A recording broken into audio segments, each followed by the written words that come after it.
Hello dear students, I am Dr.S.D.Pagar, Associate Professor, Department of Geography. Dear student, I welcome all of you in this online lecture series on behalf of Maratha Vidya Prasar Samajas, Character Arts, BH Commerce and AM Science, popularly known as Heritage College Nasik.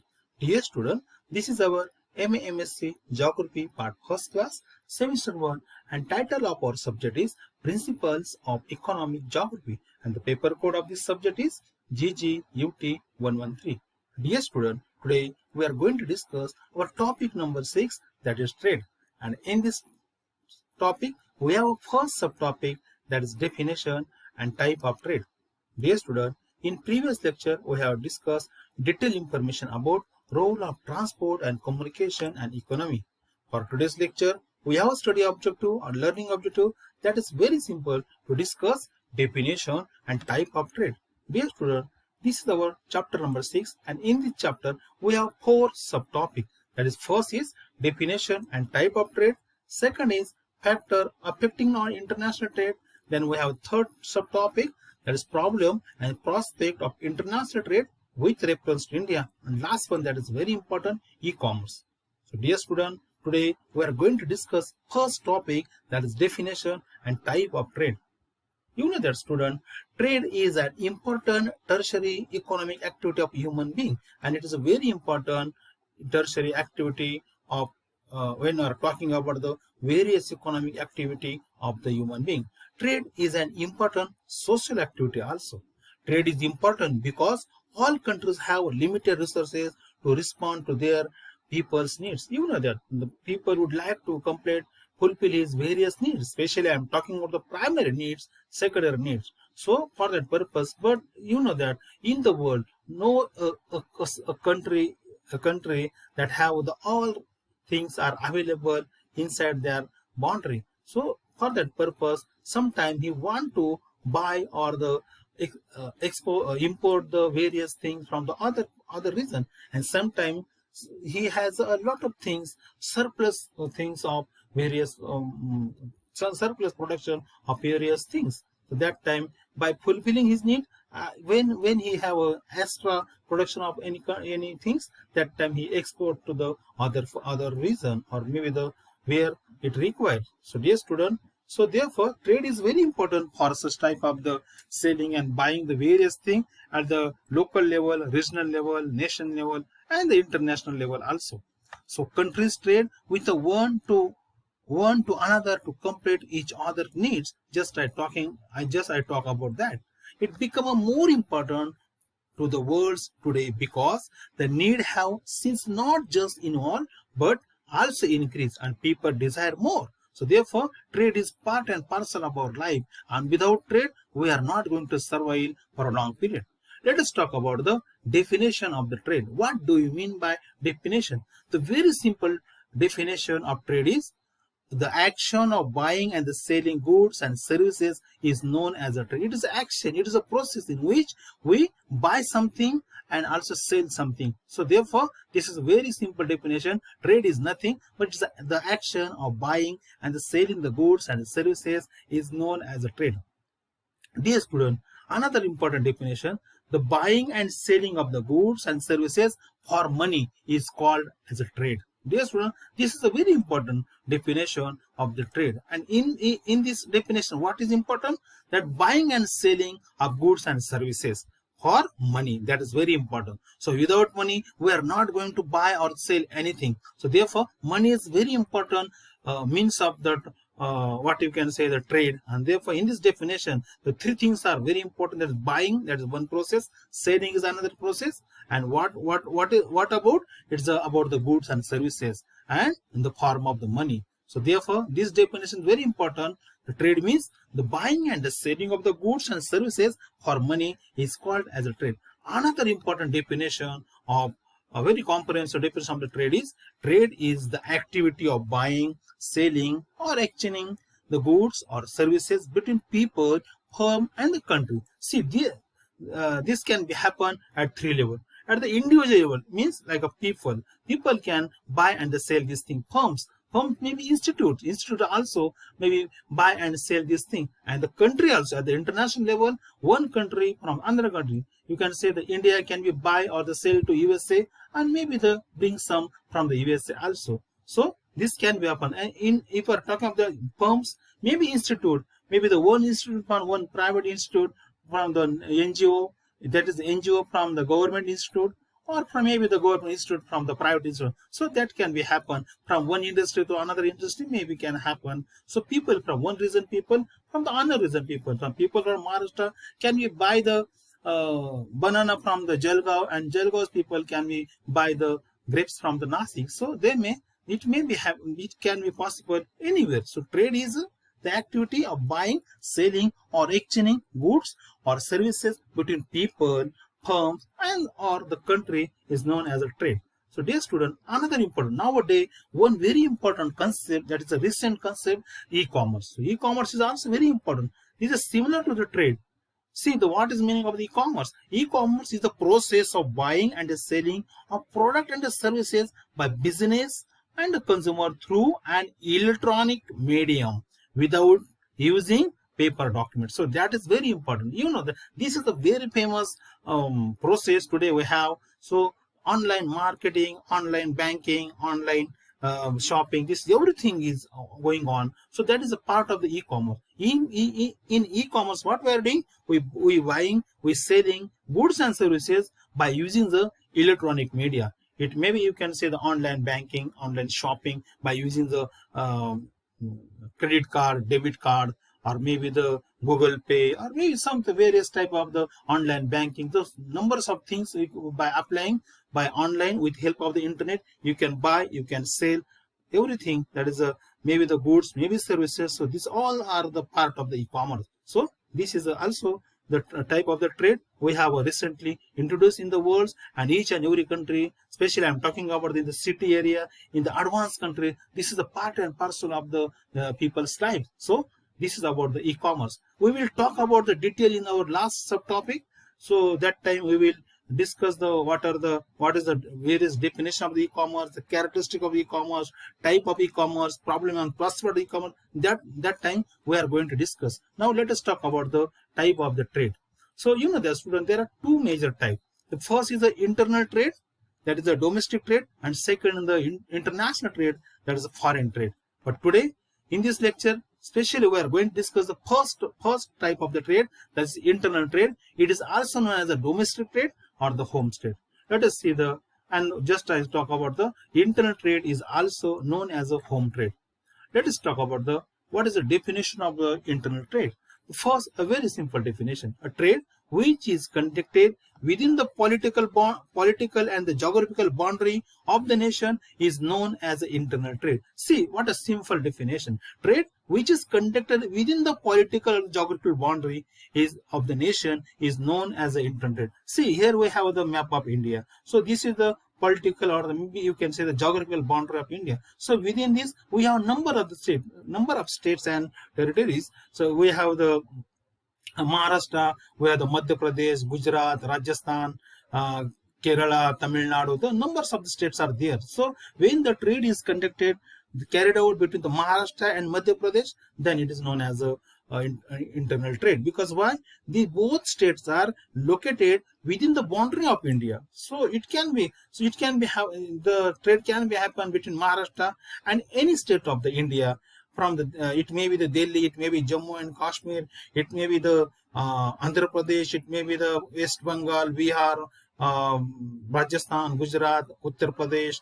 Any state can do the trade with the Maharashtra. So therefore, this is a very simple definition: trade which is conducted within the political and the geographical boundary of a nation is known as the internal trade. Nation, not just the India, it may be Pakistan, it may be Bangladesh, it may be the Russia, Canada, USA, Australia, Japan, any country of the world. So when that trade is conducted or carried out within the boundary of that particular nation, then it is known as the internal trade. Another one comprehensive definition of the internal trade is the exchange of the goods or services in the term of money or money worth within the country between the buyer and seller is known as the internal trade. See, here three things are important. What is first thing? As per this definition, exchange of the goods and services. I just mentioned that the goods, numbers of the goods are there. The grocery may be there, grains there, vegetable there, fruits there, whatever it is. And the services, it may be the telephone services, it may be railway services, it may be the, you can say, the numbers of services you can buy and sell. Then what? In the term of money, that is very important. By using the money, they can use and they can buy and sell. And what is important? Within the country, that everything, whatever their trading activity that you have, it should be within the country and between buyer and seller. That is very important. Then this trade is known as a internal trade, home trade, or you can say the domestic trade. So this is about the definition of internal trade. Now let us talk about what are the major characteristics of the internal trade. The first I just mentioned in definition, I repeat again, internal trade refer to the trade within the border of the country, boundary of the country, or you can say within the geographical border of that country. So this is the very important first characteristic of the internal trade. See the second important characteristic there is a use of same currency in the country. You know, sir, if you are talking of the India, we can use the rupees. So every country have its own currency. If you're talking about the USA, they have the dollar, or maybe in Japan also they have their own currency. So in Europe we have the euro. So every country have its own currency. So when this internal trade is carried out, that time they use the only one currency of that country. There is no need of the use of the foreign currency. So therefore this is a very important characteristic. There is a use of the same currency in the country. So in case of India, we have the rupee. That is very important currency that we for the carried out the trade within the country. But for that purpose, we use the rupee as a currency. Then another important characteristic, internal trade usually doesn't have any restriction or the movement inside the country. That is very important. When we compare the internal trade with the international trade, that time this is a very important characteristic you will see. So there is no restriction. So anybody can. Suppose I want to buy something from rice from the coconut, or maybe from the wheat from the Punjab, or maybe from the oil from the Gujarat. That time I don't have any restriction of the border restriction. Easily I can cross the Maharashtra boundary. I can went to the Gujarat. I went to the MP, or I can went to the Karnataka, or maybe the Goa. Everywhere I can go without any restriction there. So this is a very important characteristic. When we carried out the internal trade within the country, that time we don't have too much restriction on the movement of the goods and services. So that is very important characteristic of this trade. Then we have the another important characteristic of this trade is internal trade depend upon the network and internal transport system like roads and railways. That is very important. Especially I am talking about when we compare the this trade with international trade, that time most international trade is carried out with help of the waterways and also airways. But when we are talking about the internal trade, that time we maximum use the railway and the road. That is a very important thing. And maximum we use these services, road and railway, for the internal trade. So therefore this is a very important characteristic of the internal trade. Then we have another important characteristic of the internal trade is internal trade leads to economic development and self-sufficiency of the country. So that is very important. See student, so when we carried out the large scale internal trade in our country, that time definitely they increase the demand from the other place, and for fulfill that demand we increase our production. So same thing. So each and every state, each and every region try to increase its own production. It make it the surplus, and he definitely when any region produce the surplus production, then he can easily export to or sell to the other region. So therefore in this process the each and every region is become there is a through this process there is a boost to the economic development of that region. So therefore the Punjab, Haryana, Kerala, Assam, these are the states, they are carried out their internal economic development by using such type of the internal trade. So that's when we increase your the proportion of internal trade, then definitely we get the lot of profit, lot of capital, a lot of money from the through this trade, and that money we can use for the various economic development project, and therefore it directly lead to the economic development of the country. And other important characteristic, what is it? Self-sufficiency. That is very important. So student, so when we get a lot of profit through this internal trade, that time definitely we can able to invest that money to fulfill the other our needs in our region. So through this process, the self-sufficiency of that each and every region is increased. So that is so. This is the important characteristic of the. Actually I am saying this is the very important the benefits of the internal trade that we have in our country.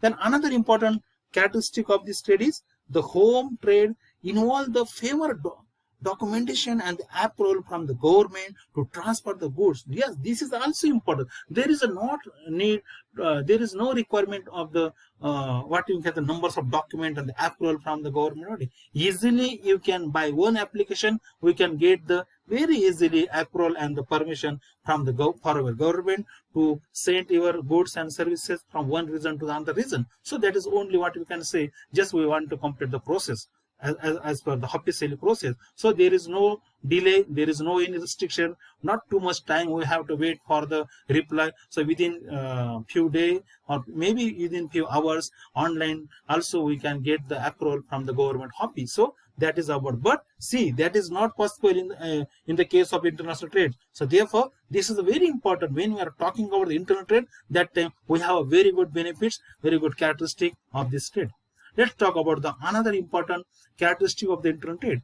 Yes, very less procedure and the formalities required. License is not compulsory in the internal trade. That is very important. Dear student, if you want to carry out the internal trade in our country, that time there is no requirement of the license. Maybe in any case of the some important material and goods and services, we require the as a part of the internal security purpose, or maybe there's some government restriction, but not for each and every item, not for each and every goods and services. So it may be the one or two might be there, but actually in general we can say that there is a less procedure and the formality required to get the permission from the government, and the license is not compulsory for each and every goods and services internal trade in our country. So that is also very important characteristic. Internal trade usually have less time gap between the goods dispatch and the goods received and the payment. Yes, this is very important. So within some time you can directly within few seconds you can able to get the money of your business. So it may be online through the online transaction, or maybe from by the check, or maybe from the direct money. So there is no any delay. So within 5 minutes or maybe within 1 or 2 days you can able to receive your payment when you sell your goods to the other region. So that is also important characteristic. Then we have the another characteristic. Internal trade only involve the trade of the goods and services which are available in the country. That is very important. We know whatever material we have in our country, that material we can, that goods and that services we can only use for the internal trade. Otherwise the things that are which are available, which are not available in the country, that we are not going to use for the internal trade. And lastly, a very important characteristic about the internal trade is the internal trade help in the flow of currency from one place to another place within the country. That is also important. So economy can be run with help of the internal trade. So there is a continuous who can say the currency exchange between the two regions, and therefore it helps to the increase the business, increase the economic development of the country, and definitely it support to the economy of the country. So that is why this is a very important characteristic of the internal trade. Dear student, then also we have the two subtype of the internal trade. Means internal trade can be further subdivided into the two groups, that is wholesale trade and retail trade. Let us talk about the first, wholesale trade. It involves buying in the large quantity from the producer or the manufacturer and selling in a lots to the retailer for the resale to consumer. So that is very important characteristic. So the wholesaler is a link between the manufacturer and retailer. So when the wholesale trade means what? In this trade, that wholesaler, that that person is buy the goods on a large quantity. Say about the rice. Suppose we have the rice, we can buy the rice, the 1 ton rice, 2 ton rice, 10 ton rice. We can buy from the manufacturer or the producer on a large quantity, and then we can sell to the retailer. So this is something this is a type of intertrade that in the trade we buy or the sell the any material or any services on a large quantity. So therefore, this is about the wholesale trade. Then let us talk about the retail trade. Dear student, it involves the buying in a smaller lots from the wholesaler and the selling in a very small quantity to the consumer for the personal use. So that is very important, dear students. So if we continue the same example, so in case of the trader, what will happen? The trader can be buy the 50 kg rice, or maybe you can say the 200 kg rice in a small quantity from the wholesaler, and then that rice he can be sold to the consumer directly, 1 kilo, 2 kilo, 5 kilo, 10 kilo, in this way. So here what is important, in this type of the trade, we buy or the sell the goods and services in a small quantity to direct toward the consumer or maybe some personal use. The retailer is a last link in the chain of the distributor. In this chain, what will happen? He establishes the link between the wholesaler and consumer. In the case of wholesale trade, what is the link? The link is between the manufacturer and the retailer. In the case of retail trade, we have the link between wholesaler and consumer. In this way, the internet trade can be divided into these two subcategories. That's the wholesale trade and the retail trade. Yes, when we compare these two trade, then in the retail trade, we have the small amount of the buying and selling of the goods and services. In wholesale trade, as compared to retail trade, we have the large quantity of the goods and services buy and sell in this. In this way, we can explain the subtype of the internal trade. Dear student, in next lecture, we are going to discuss another important type of the trade, that is international trade. What is the international trade? What are the important characteristics and subtype of the international trade? That we are going to discuss in our next lecture. Okay, thank you.